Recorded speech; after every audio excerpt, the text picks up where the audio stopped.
Hello बच्चों, इस video में हम बात करेंगे मैग्नेटिक सब्सटेंस के बारे में कि मैग्नेटिक सब्सटेंस कितने प्रकार के होते हैं और उनकी कुछ स्पेसिफिक प्रॉपर्टी हैं जो वो शो करते हैं। तो वो कौन सा मैग्नेटिक सब्सटेंस कैसी प्रॉपर्टी शो करता है और वो अपनी उस स्पेसिफिक प्रॉपर्टी को क्यों शो करता है, इस वीडियो में इन सब बातों को डिस्कस करेंगे। तो मेनली जो मैग्नेटिक सब्सटेंस होते हैं तीन प्रकार के हैं। नंबर पहला डाईमैग्नेटिक सब्सटेंस, दूसरा पैरामैग्नेटिक सब्सटेंस, तीसरा फेरोमैग्नेटिक सब्सटेंस। ठीक है, जो डाईमैग्नेटिक सब्सटेंस होते हैं वो मैग्नेटिक फील्ड की प्रेजेंस में रिपल्सन एक्सपीरियंस करते हैं, या ये कह दें कि मैग्नेटिक लाइन को रिपेल करते हैं। ठीक है, जैसे ये बीच में मैग्नेटिक सब्सटेंस है, डाईमैग्नेटिक सब्सटेंस, ये मैग्नेटिक लाइन को रिपेल कर रहा है। पैरामैग्नेटिक में उल्टा, ये मैग्नेटिक लाइन को अट्रैक्ट करते हैं, या ये कह दें कि मैग्नेटिक फील्ड में फोर्स ऑफ अट्रैक्शन को एक्सपीरियंस करते हैं। तीसरे नंबर पर फेरोमैग्नेटिक सब्सटेंस। फेरोमैग्नेटिक सब्सटेंस भी पैरामैग्नेटिक सब्सटेंस की ही तरह होते हैं। ये मैग्नेटिक लाइन को कुछ स्ट्रांगली अट्रैक्ट करते हैं। ठीक है, इनके एग्जाम्पल डाईमैग्नेटिक में कॉपर ऑक्सीजन, पैरामैग्नेटिक में सोना चांदी H2O यानी वाटर, और फेरो में Fe आयरन निकिल कोबाल्ट। ठीक है, ये इनके मेनली एग्जाम्पल हैं। अब हम इसकी ये जो प्रॉपर्टी हैं इनको एक्सप्लेन करेंगे कि भाई ये रिपेल क्यों करता है। ठीक है, डाईमैग्नेटिक रिपेल क्यों करता है, ये अट्रैक्ट क्यों करता है, ये स्ट्रांगली अट्रैक्ट क्यों करते हैं।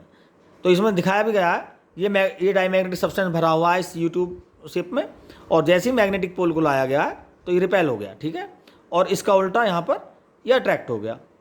क्लियर, यहाँ पे थोड़ा इसका लेवल लोअर है, इसका अपर पॉइंट पर पहुँच गया, यहाँ पर लेवल लोअर पहुँच गया और यहाँ से अपर पॉइंट पर आ गया। इसका मतलब यहाँ पर रिपेल हो रहा है सब्सटेंस और यहाँ पर ये अट्रैक्ट हो रहा है। अब हम बात करेंगे कि डाईमैग्नेटिक में ये रिपेल क्यों करते हैं और पैरामैग्नेटिक सब्सटेंस में मैग्नेटिक लाइन को अट्रैक्ट क्यों करते हैं। एक्चुअली होता क्या है, जो डाईमैग्नेटिक सब्सटेंस है जैसे ही मैग्नेटिक फील्ड में इसको प्लेस करते हैं, तो जैसे नॉर्थ पोल है, यहाँ पर कहीं नॉर्थ पोल होगा और यहाँ से मैग्नेटिक लाइन शुरू हुई होंगी तो मैग्नेटिक सब्सटेंस इसके अपोजिट अपना भी नॉर्थ पोल बना लेता है यहाँ पर। ठीक है, और यहाँ पर साउथ पोल बन जाता है इसका। तो यहाँ से अपनी खुद की मैग्नेटिक लाइन, इसमें बहुत वीक मैग्नेटिक मोमेंट डेवलप हो जाता है इस मैग्नेटिक सब्सटेंस के अंदर, और इसकी मैग्नेटिक लाइन कुछ इसके अपोजिट हो जाती हैं। तो अपने अंदर कुछ इस तरह का एक बहुत वीक मैग्नेटिक मोमेंट डेवलप करता है। ऐसी स्थिति में इनके बीच में क्या हो जाता है, रिपल्सन क्रिएट होता है। ठीक है, ऐसा क्यों? क्योंकि डाईमैग्नेटिक सब्सटेंस वो सब्सटेंस होते हैं, अगर एटॉमिक लेवल पर जाएं, जिनके एटम में आउटर मोस्ट ऑर्बिट में इवन नंबर ऑफ इलेक्ट्रॉन रहें। ठीक है, even number of electron. Even number of electron means जैसे ये न्यूक्लियस है, और ये इसकी ऑर्बिट है आउटर, एक इलेक्ट्रॉन तो ये रहा यहाँ पर और एक इलेक्ट्रॉन यहाँ पर है। ये रिवॉल्यूशन के साथ साथ रोटेशन भी करते हैं, हम सब जानते हैं। ये रिवॉल्यूशन के साथ साथ न्यूक्लियस के चारों तरफ रिवॉल्व होने के साथ साथ अपनी एक्सिस पे रोटेट भी करते हैं। और ये भी पता हमें कि अगर एक इस तरह से रोटेट करेगा तो दूसरा ऐसे रोटेट करेगा। ठीक है, तो जो magnetic moment, actually magnetic moment means है मैग्नेटिक फील्ड का पैदा होना किसी की वजह से। किस वजह से? हमने पिछली यूनिट में पढ़ा है कि जब किसी वायर में करंट कैरी होता है तो मैग्नेटिक फील्ड जनरेट हो जाता है, यानी वहाँ मैग्नेटिक मोमेंट जनरेट हो जाता है। क्यों? क्योंकि वहाँ पर इलेक्ट्रॉन का फ्लो हो रहा है, यानी इलेक्ट्रॉन मूविंग कंडीशन में जब होंगे तो वो करंट प्रोड्यूस करते हैं, और करंट जहाँ होती है, करंट के इफेक्ट से मैग्नेटिक फील्ड भी वहाँ पैदा होता है। ऐसे ही इलेक्ट्रॉन यहाँ पर रिवॉल्व भी कर रहे हैं और रोटेट भी कर रहे हैं। दोनों ही वजहों से ये करंट भी प्रोड्यूस करता है, और करंट की वजह से मैग्नेटिक मोमेंट या मैग्नेटिक फील्ड यानी अपने नॉर्थ और साउथ पोल भी यहाँ पर प्रोड्यूस करते हैं। लेकिन पाया ये गया कि ये जो इलेक्ट्रॉन्स हैं ये रिवॉल्यूशन से ज़्यादा रोटेशन कंडीशन में ज़्यादा मैग्नेटिक मोमेंट डेवलप करते हैं। तो हम यहाँ रोटेशन को ही थोड़ा सा एक्सप्लेन करेंगे कि रोटेशन की वजह से ये मैग्नेटिक मोमेंट जनरेट कर रहे हैं। ठीक है, तो जैसे ही देखो, अब यहाँ पे देखें, ये तो एंटी क्लॉकवाइज रोटेट कर रहा है जिस कंडीशन में, उस कंडीशन में ये क्लॉकवाइज रोटेट करेगा। तो ये इसकी डायरेक्शन मैग्नेटिक फील्ड जो बनेगा इसकी कुछ और होगी, यानी इसके मैग्नेटिक मोमेंट की डायरेक्शन ये होगी, तो इसके मैग्नेटिक मोमेंट की डायरेक्शन इसके अपोजिट होगी। तो ऐसे सब्सटेंसों में जहाँ इवन नंबर में इलेक्ट्रॉन होते हैं आउटर मोस्ट ऑर्बिट में, वहाँ पर नेट मैग्नेटिक मोमेंट एटम का जीरो होता है।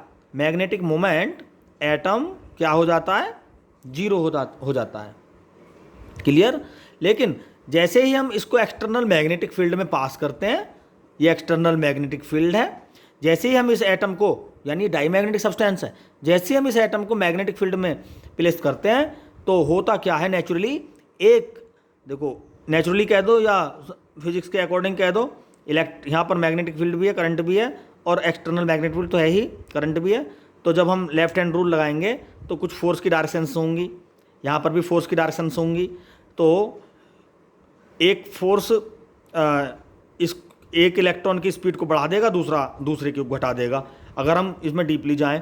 लेकिन हम डीपली नहीं जाना चाह रहे, बस इतना मानेंगे कि इसमें से कोई से एक इलेक्ट्रॉन की स्पीड बढ़ जाएगी रोटेशन की और दूसरे की डिक्रीज हो जाएगी। इस कंडीशन में यहाँ पर कुछ मैग्नेटिक मोमेंट एटम में जनरेट हो जाएगा, थोड़ा सा मैग्नेटिक मोमेंट पॉजिटिवली बन जाएगा। ये मैग्नेटिक मोमेंट किसकी वजह से इंड्यूस हुआ, इस मैग्नेटिक फील्ड की वजह से ये इंड्यूस हुआ। और लॉरेंस, ये जो कंजर्वेशन ऑफ एनर्जी, ये कहता है कि भाई अगर देखो ये मैग्नेटिक फील्ड एक्सटर्नल है, तो अगर यहाँ पर जो मैग्नेटिक फील्ड मोमेंट डेवलप हुआ अभी अभी, अगर ये इसको फेवर करे तो कंजर्वेशन ऑफ एनर्जी, जो लॉ है कंजर्वेशन ऑफ एनर्जी, वो वॉल्यूट हो जाएगा। तो यहाँ पर ये जो मैग्नेटिक मोमेंट बनेगा ये इसको अपोजिशन ही करेगा इसका, ठीक है, क्लियर। जैसे इलेक्ट्रोमैग्नेटिक इंडक्शन 10th क्लास में या आगे इस अगली यूनिट है फिजिक्स में, कि जब किसी कोयल को किसी मैग्नेटिक फील्ड में रखते हैं तो वहाँ करंट इंड्यूस हो जाता है इलेक्ट्रोमैग्नेटिक इंडक्शन से, और वो अपना मैग्नेटिक फील्ड उसका अपोजिट बनाता है। क्यों, अगर उसके साथ ही मैग्नेटिक फील्ड बना लेगा, जैसा एक्सटर्नल मैग्नेटिक फील्ड है वैसा ही मैग्नेटिक फील्ड कोयल में बन जाएगा, तो फिर तो कंजर्वेशन ऑफ एनर्जी जो है वॉयलेट हो जाएगा वो लॉ, ठीक है। इस स्थिति में यहाँ पर जो मैग्नेटिक मोमेंट डेवलप हुआ वो इसका अपोजिशन करेगा, अपोजिशन मीन्स इसको रिपेल करेगा, ठीक है। लेकिन जो हमारे पैरामैग्नेटिक सब्सटेंसेस हैं, पैरामैग्नेटिक सब्सटेंसेस में जो इसमें जो एटम होता है उसमें ऑड नंबर ऑफ इलेक्ट्रॉन रहते हैं आउटर मोस्ट ऑर्बिट में। जब ऑड नंबर ऑफ इलेक्ट्रॉन रहेंगे तो वहाँ पर जो एटम है हमारा, उसका मैग्नेटिक मोमेंट थोड़ा बहुत पॉजिटिव रह जाता है, ठीक है। तो हर एटम अपने आप में एक छोटी सी मैग्नेट की तरह बिहेव करता है, ठीक है। कोई एटम अपना मैग्नेटिक मोमेंट ये डायरेक्शन है, किसी एटम का ये डायरेक्शन है, किसी एटम की ये डायरेक्शन है, ऐसे ये डायरेक्शन होगी, ठीक है। इस तरह से हर एटम अपने आप में एक छोटा सा टिनी मैग्नेट की तरह बिहेव करता है, सभी का अपना अपना मैग्नेटिक मोमेंट होता है। लेकिन चूंकि सबकी डायरेक्शन रैंडम है, इसलिए सब्सटेंस का मैग्नेटिक मोमेंट क्या रहता है, सब्सटेंस का मैग्नेटिक मोमेंट जो रहता है वो जीरो रहता है। इसलिए हम इसको मैग्नेटिक सब्सटेंस ही बोलेंगे, मैग्नेट नहीं बोल सकते इसको, ठीक है। जैसे इसका लूप ये हो गया, कोई ना कोई ये इस तरह से भी होगा, ये होगा इस तरह से, ये छोटे छोटे लूप अपने अंदर बनाते हैं, एक दूसरे से जुड़े रहते हैं। ये हो गया, एक ये जुड़ गया इस तरह से, यहाँ जुड़ गया, ये इससे जुड़ गया, यानी छोटे छोटे अगर हम देखें तो जैसे मैग्नेट में तो नॉर्थ और साउथ पोल होते हैं, नॉर्थ से लाइन निकलती है और साउथ को कर्व पाथ को फॉलो करते हुए साउथ पोल में रिसीव हो जाती है और अपना लूप बना लेती है। लेकिन मैग्नेटिक सब्सटेंस में ऐसा नहीं होता। मैग्नेटिक सब्सटेंस में ये लूप्स जो रहते हैं, छोटे छोटे मैग्नेटिक मोमेंट की वजह से अपने अंदर ही अंदर घूमते रहते हैं इस तरह से, ठीक है। इस तरह से कोई ऐसे है, तो सबका अपना अपना मैग्नेटिक मोमेंट है, लेकिन एक दूसरे के अपोजिट रैंडम होने की वजह से नेट जीरो रहता है, ठीक है। इसको थोड़ा सा दोबारा कर बनाते हैं हम समझाने के लिए। देखो मैग्नेट जो होती है उसमें क्या होता है, मैग्नेट में और मैग्नेटिक सब्सटेंस में यही फ़र्क है, नॉर्थ से निकलती है लाइन और साउथ को रिसीव होती है, नॉर्थ पोल ये साउथ पोल, इस तरह से, ठीक है। नेट मैग्नेटिक मोमेंट होता है इसका, कुछ बहुत ज़्यादा मैग्नेटिक मोमेंट होता है, इसलिए इसकी जो सर्किल है वो बड़ा बन गया लाइन का। लेकिन इसमें नेट सब्सटेंस का नेट मैग्नेटिक मोमेंट जीरो है, लेकिन अपने अपने एटम्स का नेट मैग्नेटिक मोमेंट है।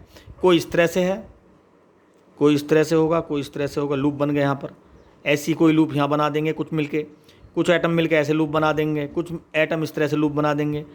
हर एटम का मैग्नेटिक मोमेंट होगा, लेकिन सबका एक दूसरे के अपोजिट होने की वजह से पूरे सब्सटेंस का नेट मैग्नेटिक मोमेंट क्या हो जाएगा,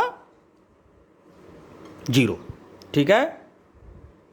तो ऐसी स्थिति में जब ये मैग्नेटिक सब्सटेंस किसी एक्सटर्नल मैग्नेटिक फील्ड में प्लेस होगा तो क्या होगा, ये जितने भी एटम है मैग्नेटिक फील्ड की डायरेक्शन में अलाइन हो जाएंगे। इनकी कंडीशन कैसी हो जाएगी, इनकी कंडीशन हो जाएगी फिर ऐसी, ऐसे ये सब्सटेंस ऐसे हो जाएंगे। ठीक है, ये एक्सटर्नल मैग्नेटिक फील्ड में इनके साथ ये ऐसा हो गया। ठीक है, तो ये है परमानेंट, सॉरी ये है पैरामैग्नेटिक सब्सटेंस। अब बात करेंगे साथ के साथ ही फेरोमैग्नेटिक सब्सटेंस की। फेरोमैग्नेटिक सब्सटेंस पैरामैग्नेटिक की तरह ही होते हैं। ये मैग्नेटिक फील्ड को स्ट्रांगली अट्रैक्ट करते हैं। ये थोड़े से अलग हैं, पैरामैग्नेटिक सब्सटेंस से थोड़े से अलग हैं। इनमें क्या होता है, इनमें हर एटम का अपना मैग्नेटिक मोमेंट रहता है, हर एटम का अपना मैग्नेटिक मोमेंट होता है। लेकिन जैसे पैरामैग्नेटिक सब्सटेंस में सब हर किसी का मैग्नेटिक मोमेंट था, सबकी डायरेक्शन अलग अलग थी। लेकिन इसमें क्या था, इसमें एक ही डायरेक्शन में मैग्नेटिक मोमेंट वाले एटम मिलते हैं और उनका अपना एक ग्रुप रहता है। जैसे इस रीजन में मैंने मान लिया मैग्नेटिक मोमेंट है, लेकिन सबका यही हो गया, इस तरह का जितने भी एटम है सबका मैग्नेटिक मोमेंट की डायरेक्शन ये हो गई। अब एक दूसरा ग्रुप बन गया ये इस तरह से,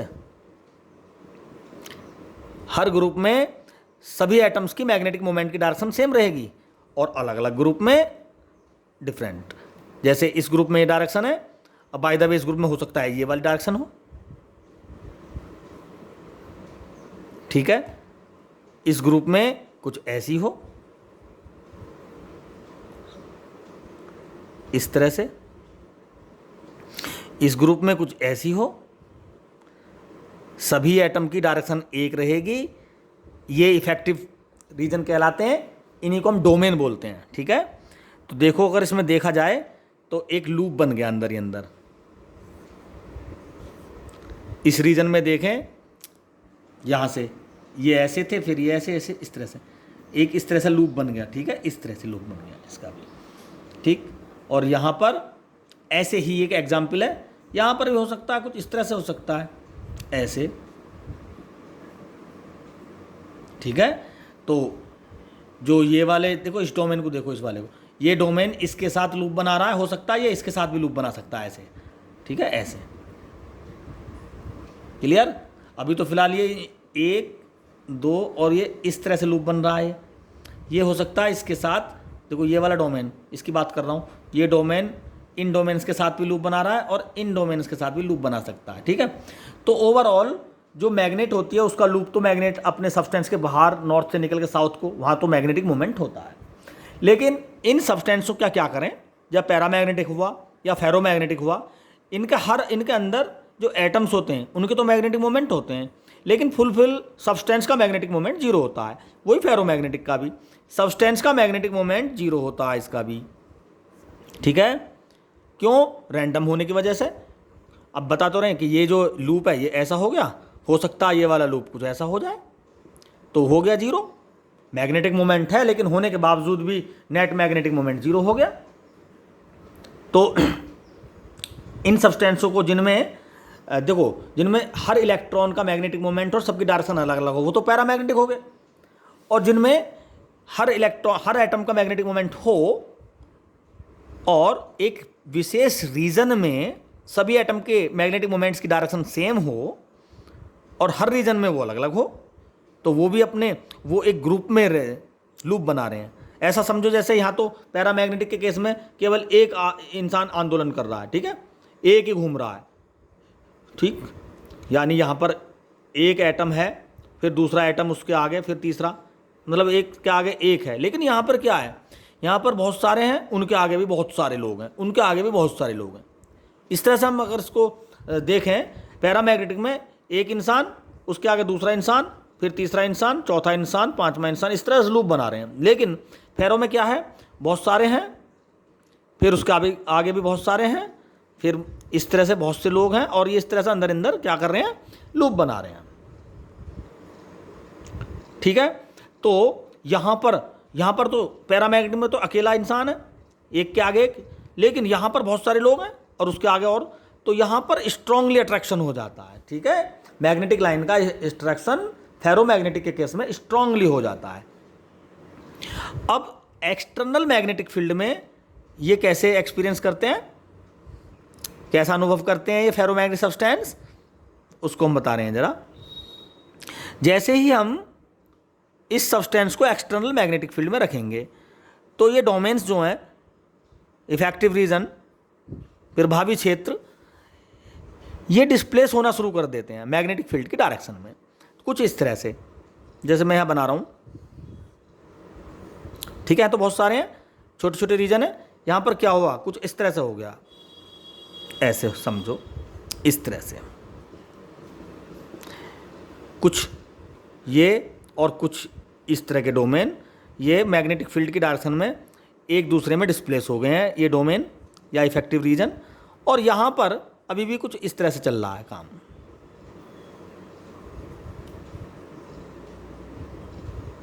कब, जब मैग्नेटिक फील्ड अप्लाई कर दिया, इसमें हमने मैग्नेटिक फील्ड अप्लाई कर दिया, तो ये डिस्प्लेसमेंट मेथड से कुछ डोमेन मैग्नेटिक फील्ड की डायरेक्शन में डिस्प्लेस हो जाते हैं। ठीक है, अगर हम मैग्नेटिक फील्ड को और इंक्रीज करें तो इनमें रोटेशन आ जाता है, जैसे ये है, ये रोटेट होकर सीधा हो जाएगा, ये कुछ ये रोटेट होकर सीधे हो जाएंगे, और यानी मैग्नेटिक फील्ड अगर और ज़्यादा बढ़ा दें तो रोटेशन मेथड से ये सभी डोमेन, सभी एटम अपने अपने मैग्नेटिक मोमेंट के साथ मैग्नेटिक फील्ड की डायरेक्शन में ही ये अलाइन हो जाते हैं। ठीक है, तो ये है ferromagnetic substance, strongly magnetic field में अट्रैक्शन फील करते हैं। क्यों, क्योंकि इनके अंदर इफेक्टिव रीजन्स ऑफ एटम्स होते हैं जिनका मैग्नेटिक मोमेंट एक ही डायरेक्शन में होता है, जिसको डोमेन बोलते हैं। अच्छा, एक रीजन में लगभग 10⁻17 से लेकर 10⁻21 तक एटम होते हैं एक डोमेन में। ठीक है, तो ये पैरामैग्नेटिक सब्सटेंस है। पैरामैग्नेटिक सब्सटेंस मैग्नेटिक फील्ड के प्रेजेंस में कुछ कम अट्रैक्ट होते हैं, लेकिन होते हैं। ये डायमैग्नेटिक सब्सटेंस है, फर्स्ट नंबर पे। डायमैग्नेटिक सब्सटेंस में चूंकि even number of electron outer most orbit में होते हैं एटम में, नेट मैग्नेटिक मोमेंट 0, लेकिन जैसे ही मैग्नेटिक फील्ड अप्लाई करते हैं एक इलेक्ट्रॉन की रोटेशन बढ़ जाता है, एक का घट जाता है, नेट मैग्नेटिक प्रोड्यूस हो जाता है। वो मैग्नेटिक इस मैग्नेटिक फील्ड का अपोजिशन करता है यानी रिपेल करता है। ऐसे सब्सटेंस डायमैग्नेटिक सब्सटेंस कहलाते हैं। Thank you.